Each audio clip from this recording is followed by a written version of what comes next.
কতিপয় যুবক সারা দিয়ে এই সংগঠনের কার্যক্রম শুরু করি আপনাদের সার্বিক সহযোগিতায়, আপনাদের সার্বিক পরামর্শে 2011 সাল থেকে বার্ষিক তাফসীর মাহফিল, ইফতার মাহফিল, কম্বল বিতরণ, শিক্ষার্থীদের কোরআন শরীফ বিতরণ, শিক্ষা উপকরণ বিতরণ সহ বিভিন্ন কার্যক্রম আমরা কম বেশি চালিয়ে যাচ্ছি।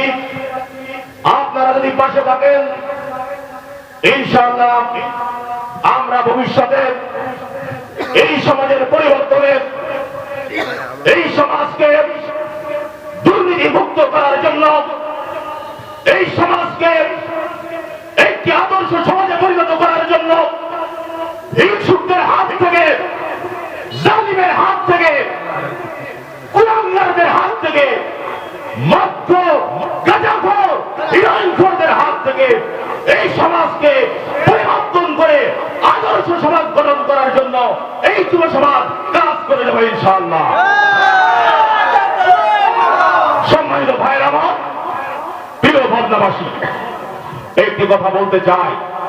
আজকে আমার শ্রদ্ধেয় ভাই, আমাদের প্রতিষ্ঠাতা, যিনি আমাদেরকে সার্বিক পরামর্শ দিয়ে আমাদের এই সংগঠনের সামনের দিকে এগিয়েছেন, তাকে সামনে রেখে একটা কথা বলতে চাই। মুফতি মুজাহিদুর রহমান ফরাজি, তিনি কোরআন সুন্নাহর আলোকে এই সংগঠনকে পরিচালনা করেন। আমাদের পরিচিতি, আমাদের লক্ষ্য উদ্দেশ্য লিখিত আকারে দীর্ঘ কয়েক বছর ধরে আমরা প্রত্যেকটা সদস্যকে দিয়েছি। আমাদের প্রত্যেকটা কথা এখানে লেখা আছে। আমরা কি চাই, আমরা কি করতে চাই। তারপরেও কিছু সমাজদ্রোহী যারা এই সমাজকে নষ্ট করতে চায়, যারা এই সমাজকে শোষণ করতে চায়, তারা এই সংগঠনকে বিতর্ক করার জন্য মিথ্যা অপবাদ রটায়ে মানুষকে দূরে সরাতে চায়। কিন্তু ওরা পারবে না, ওরা পারবে না ইনশাআল্লাহ। তার কারণ হলো হাবিলকে হত্যা করে কাবিল তার ভাই তার লাশ লুকিয়ে রাখতে পারে নাই। জন্ম নিয়ন্ত্রণ আইন করে শিশু হত্যাকাণ্ড ঘটিয়ে ফিরআউন মূসা আলাইহিস সালামের জন্ম ঠেকাতে পারে নাই। উপমহাদেশের অধিকদিন রক্তে রঞ্জিত করে দেওবন্দের কাসেমি আন্দোলন ঠেকাতে পারে নাই, দমন করতে পারে নাই। ঠিক কিনা জোরে বলেন।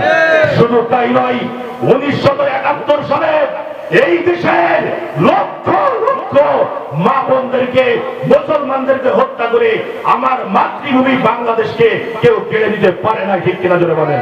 শুধু তাই নয়, 1952 সালে আমার ভাই আব্দুল সালাম জব্বারফিক এদেরকে রাজপথে শহীদ করে মাতৃভাষা বাংলাকে কেউ কেড়ে নিতে পারে না। ঠিক কিনা জোরে বলেন।